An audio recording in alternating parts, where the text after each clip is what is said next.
Dato Marcelo. Ayan, opisyal na nagiabrihan ang atuang Binulig Food Park. Gidugok sa katauhan ang pinakadako nga food bazaar sa syudad sa Panabo, ang Binulig Pop-Up Shop, sugod sa unang adlaw sa pag-abli hangtod sa ikapitong adlaw niini. Ang mga pasundayag sa matagabii sa maong bazar nakahatag og dakong hudyaka sa mga bisita ug mingkaon sa nagkadaiyang display sa mga pop-up shop.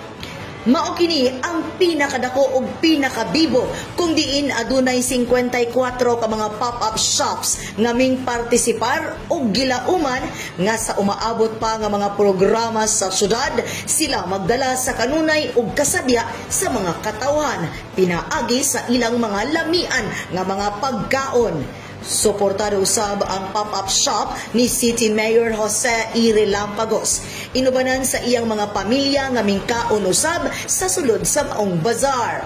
Sa sunod na usab, abundang kaon, Panabo Once. Kauban sa kamera si Louie Panagsagan. Kini si Dali Amag kagikan sa City Information Office Broadcast Services alang sa Frontline News Panabo. Importante, informed.